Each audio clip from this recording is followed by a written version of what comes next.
Hello and welcome back to Laz Unleashed with myself, Laz Michaelides, and little Gimli there, sleeping as usual whilst I do all the hard work.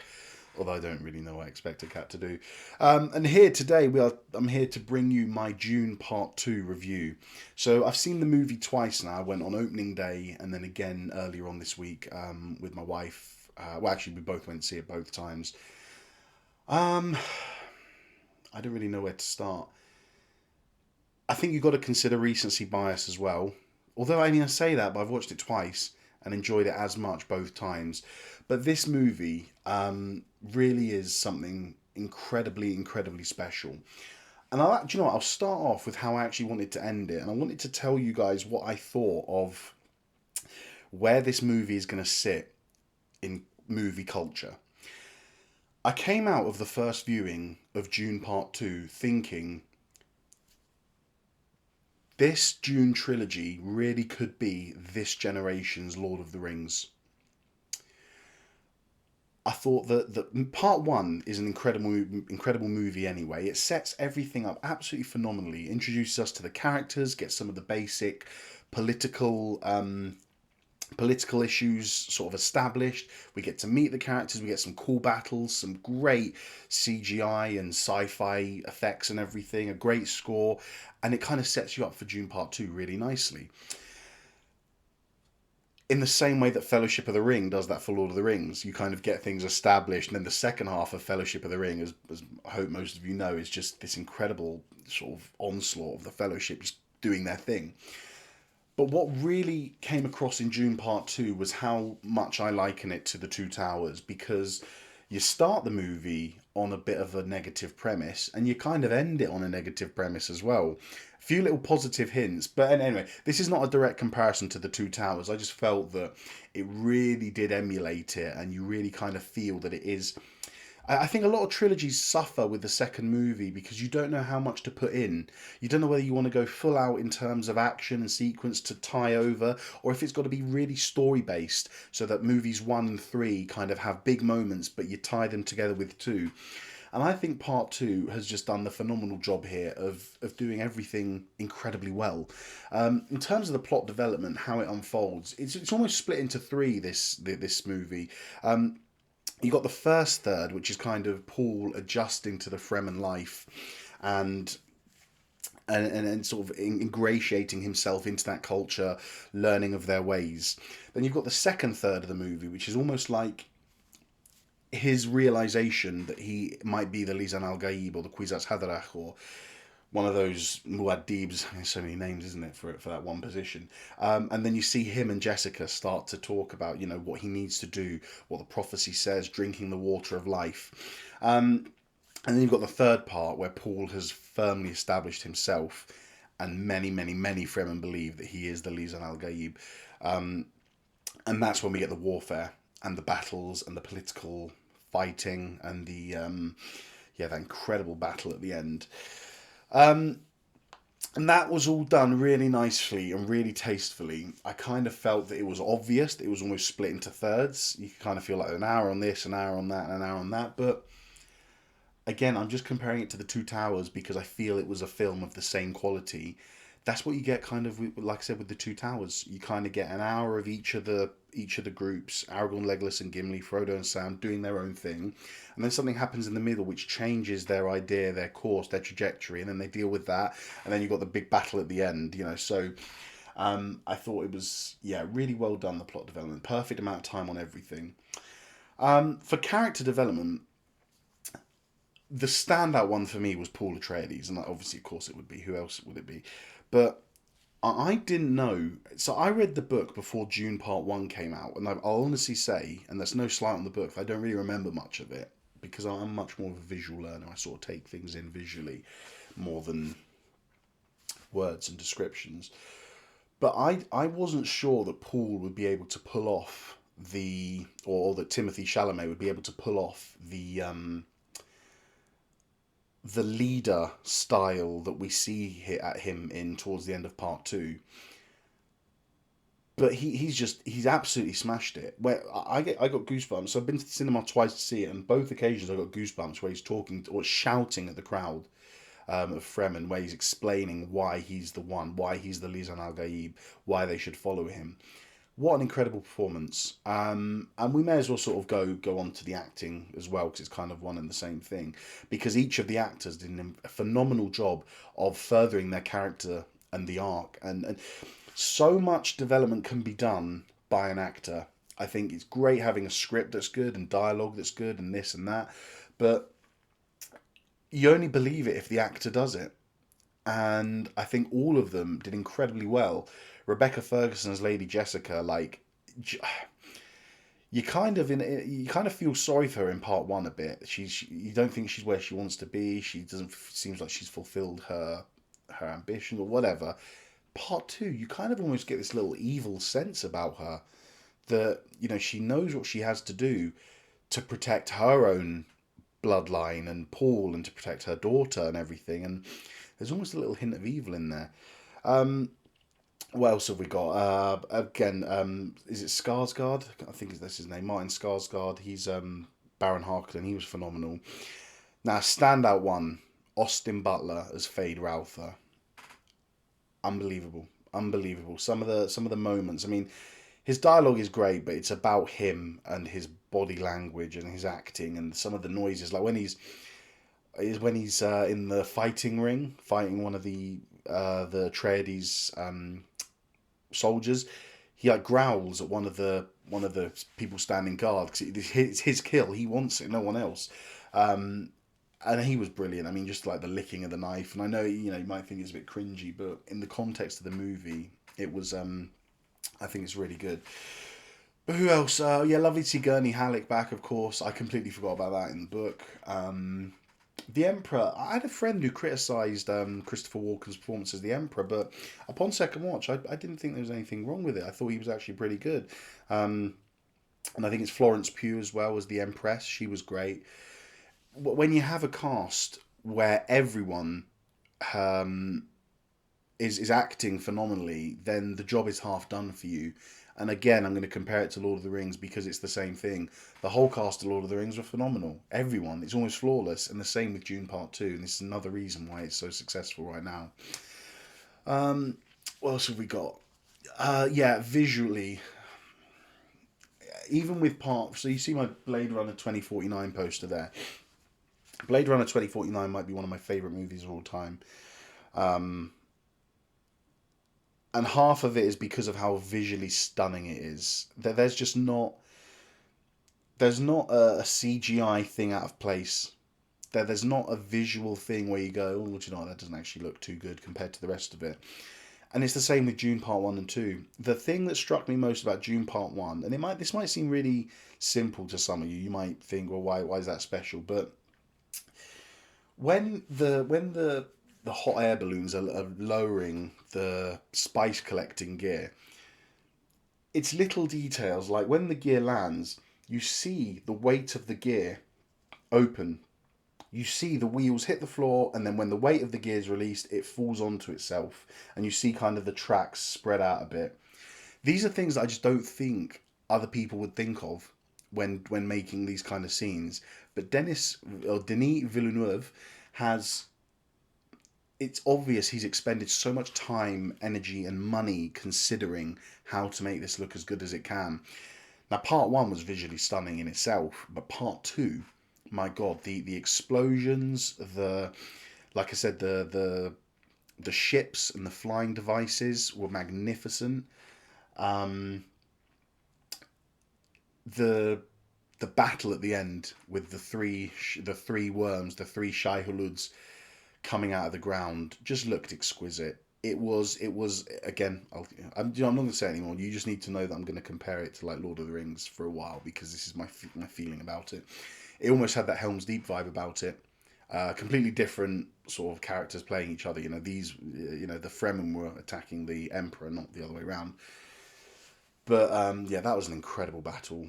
Some of the visuals on that, even just watching the Fremen come out of the sand and attack, and then the worms eating up half the thing, unbelievable. But sticking with visuals, some of the color palettes on there were incredible. Like Fade Ralpher's little gladiator fight ring thing was immaculate, and just seeing it in black and white, and those weird little fireworks that for Fade Rowther's birthday after he won the Gladiator thing, that was really cool. Just it's completely otherworldly.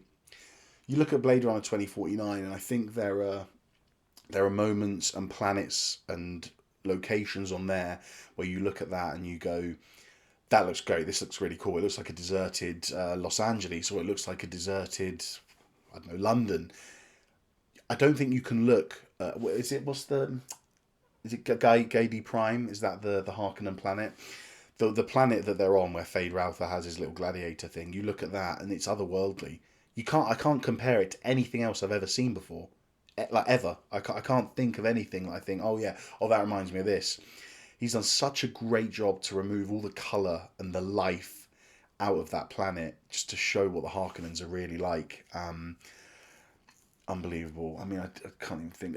Oh yeah, visually, I knew this movie was going to be amazing from one of the first shots, and that is where the Sardaukar are trying to get to the top of the ridge, and they just run up this dune and just float up, and you get that sequence of like 5 or 6 of them in a row.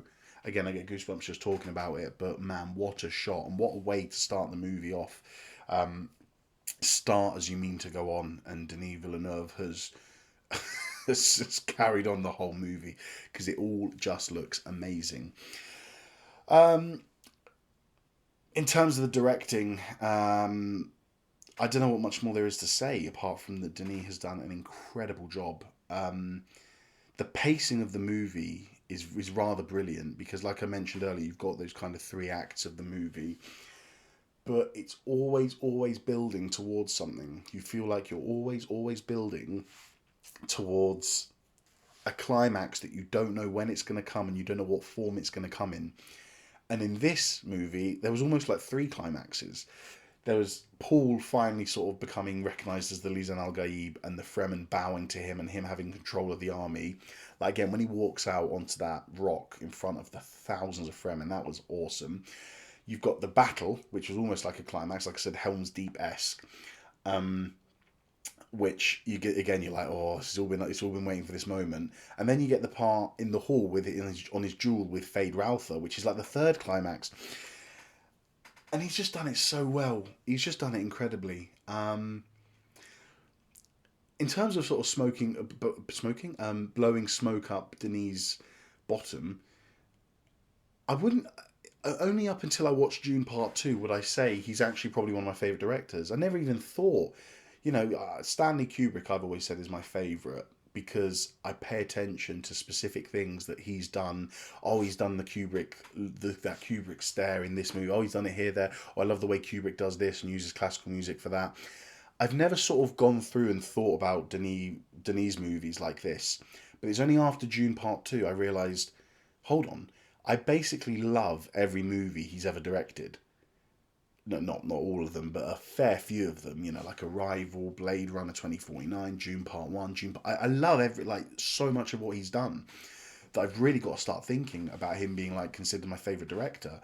But yeah, everything was brilliant. What's next? Oh yeah, I did mention the music and the soundtrack of this. Now, when we saw it, funny enough, the second time we saw it, we were in the same cinema but different screen, and the whole thing was a lot quieter. But the first time we watched it, it was so earth-shatteringly loud that it's one of those where you're like, Jesus, like people outside must be able to hear this because this is just ridiculous.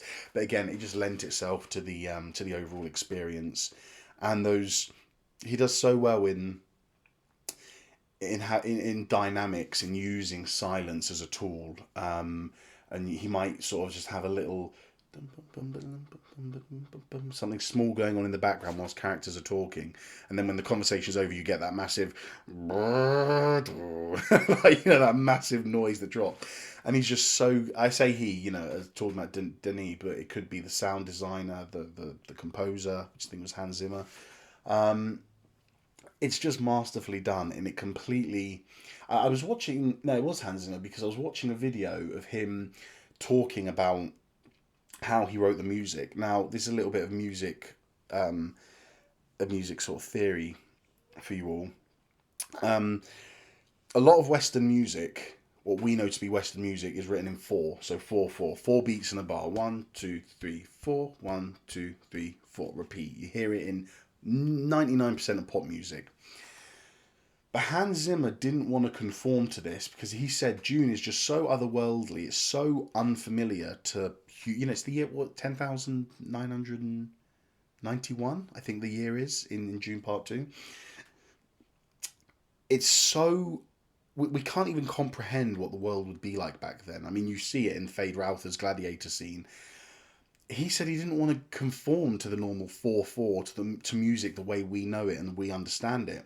So he started basing his music on the thump of the, I don't know what you call it, the thumper that they put in the sand that attracts the worm.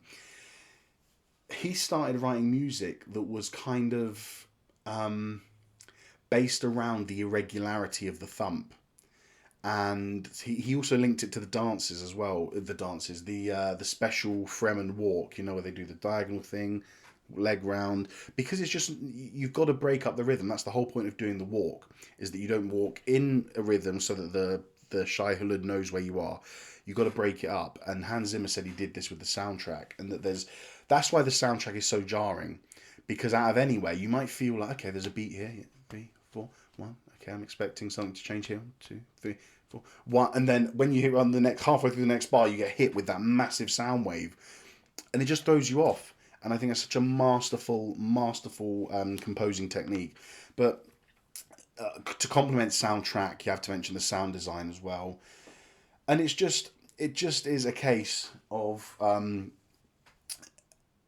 everything being perfect.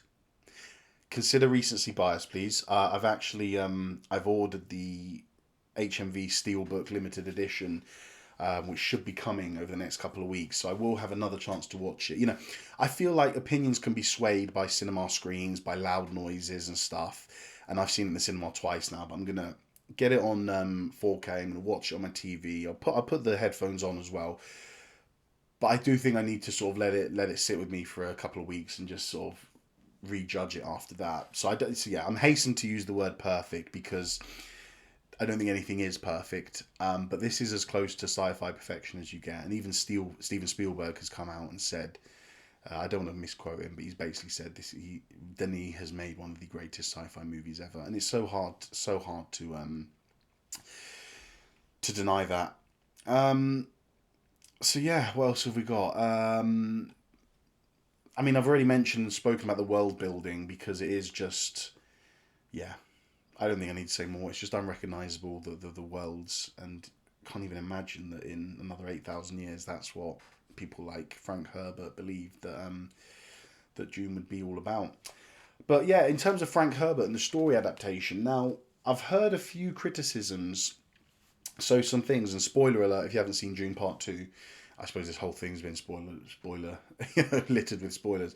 But Gilly wants to play guitar. One spoiler alert is that what was I saying? I lost my train of thought. Yeah, Frank Herbert and the book. Now, it's meant to be so. There's a period of years in between Paul becoming the Fremen leader and Paul fighting Feyd-Rautha, or that him confronting the Emperor. There is a long period here. Now, if I'm not mistaken, Alia is born, Jessica's daughter and Paul's sister. Paul and Chani have a son together who is killed in battle, and I believe Alia is meant to be the one who kills Baron Harkonnen, because the Baron takes her hostage until some spice thing is resolved, and then during a battle or something, Alia kills the Baron Harkonnen. Now, I get this, and I completely get any omissions from movies that you make for the sake of a movie. It's like Peter Jackson leaving out Tom Bombadil. I don't know where you'd have fitted him in. I don't know where you'd have fitted Tom Bombadil in, and I don't know what he would have given to the story that would have made it a better movie. Books are too long sometimes. You can't squeeze it all in there. And, Peter Jackson always says, well, we didn't say that they didn't see Tom Bombadil. It's just that you never see them seeing Tom Bombadil. So, they're a bit cheeky like that. But in the same way, I kind of get with Dune Part Two, it's a long, long movie, and there's lots of characters in, and I think to near the end to have added in Alia, it wouldn't have done her justice. It wouldn't have given her the time that she needs to be presented to us as a character. That's going to be saved for part three. So I'm okay with these changes. I don't mind. And, the fact that Paul and Chani had a son as well. The son died in one of the battles pre Paul taking over the Emperor, or whatever you want to call it. Again, it's the same thing. You can't. I don't see how in half an hour you're gonna get Paul and Chani having a son in and the son dying. I think what they could do is that at the start of the next movie, we could find Paul and Chani drifting apart a lot, and they could do some flashbacks to show the son dying during a battle or something. So I think there's ways around it, but sometimes changes have to be made. A book is not the same as a movie, and vice versa. So you can't expect and it's only very rarely like Watchmen where you get a perfect book to movie adaptation with literally very little left out, very little changed. Um, but yeah, and I think he's done an incredible job, and he's even gone as far as said, "I will not make Dune 3 if I can't make the story fit into a film." And he doesn't mean that in terms of length of time. I think he means if I can't find a way to adapt this story into something that would make a good movie, I won't do it. Which I'm terrified of because I'm desperate for Dune Part 3 now. I think it's going to be called Dune Messiah, isn't it? Um, and for anyone confused about which book is going on what movies, Dune Part 1 and Dune Part 2 make up the book Dune, so the first one. Now, Dune Part 3 is going to be the second book, I believe, which is called Dune Messiah. So that's what we've got to look forward to. And I'm not sure, I mean, how many of these can Denis make in his lifetime that just keep on consistently being of this quality? So we'll see if it goes any further than that. But yeah, I'd be happy for it to sort of just be a trilogy. And I haven't actually read Dune Messiah yet, so I'm not sure what happens. So I'm all caught up on the Dune story, and now it's all ahead of me, and I've got no idea what's going on. So yeah. Anyway, I think we'll leave it there. That was my thoughts on Dune Part Two. Overall, to summarise, I really, really, really, really loved the movie. Um, Today is Thursday, and I saw it on Monday, and then I saw it on opening day. So I've had a few days since the second viewing to sort of let it sit with me again. But I can't fault it. I can't find anything that I say, do you know what, that could have been better. It lacked a bit here. Um, it really just does tick all the boxes that a sci-fi nerd like myself could want from a movie about spaceships and empires falling and battles and giant worms and you know underground tribes and everything. It's just incredible, and I think a large part of that comes down to me for the visual side of it. Like I said, just watching the Sardaukar float off that dune. The explosions look incredible. The ships. I remember in Dune Part One where we see the ornithopters and the wings and how they operate. Just magnificent. But the scene, I have to say, the thing that sticks out to me is Austin Butler as Fade Routher. I didn't. I get same thing as I did with Masters of the Air. I didn't watch any trailers. I don't watch trailers because I don't like it being spoiled for me. Thank you to Game of Thrones season 6, I think it was. I watched a trailer, got an idea for it, and then what happened in the series was nothing like it. So ever since then, I've been anti-trailer. Um, so I had no idea what was coming. I had no idea that Austin Butler. He didn't even look like him until I realised it was him because I read it somewhere. He was a standout performer, even for such a short amount of screen time. He did really well. But I'm just repeating myself now because the whole cast were great. It all looked incredible. It all sounded incredible. How did I forget to talk about the CGI of the worms? Like they just looked amazing, terrifying, terrifying as well. Um, I can't fault this film right now, and for me, this is why I liken it to the Two Towers because it really does feel like that bridge. The Two Towers could easily have been just as a simple bridge from Fellowship to Return of the King, where he didn't go as heavy on things like battles and focused more on character development and stuff, but No, we got more characters. We got another villain. Not another one because Anyway, don't get me started on Lord of the Rings. Um, we got more characters added in. We got more locations. We got more subplots going on. But it all was towards the greater good, which was to just give us more of this world that we love, preparing us for Return of the King. And that's exactly what I feel about Dune Part 2. Dune Part 1 set everything out phenomenally. Lots of action, lots of this, lots of that. Dune Part 2, like The Two Towers, the first two-thirds were a bit, quote unquote, slow. Not a lot happened when you compare it to Part 1 and or Fellowship of the Ring, respectively. But then you see what it's all been, what you've been waiting for, what it's all building towards with the last third of the movie, and the payoff is just unbelievable. And now I remember exactly what it was like 20 years ago, waiting for Return of the King to come out. But this is going to be years away now, Dune Part 3, so I'm literally going to have to cope just by watching Part 1 and Part 2 again. But yeah, unbelievable film, unbelievable. Again, I think very rarely is something perfect. So I'm inclined to give it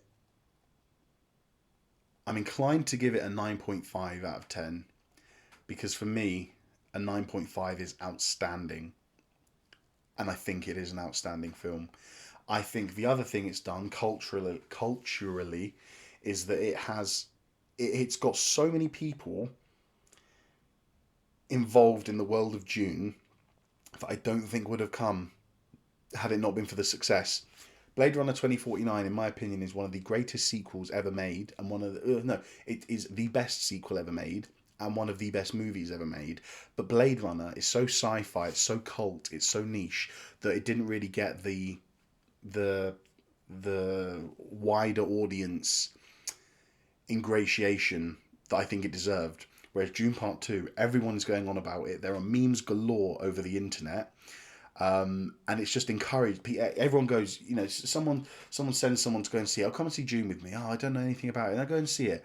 And they come out of it, even though they've got no idea about the book or what it means or who Denis Villeneuve is.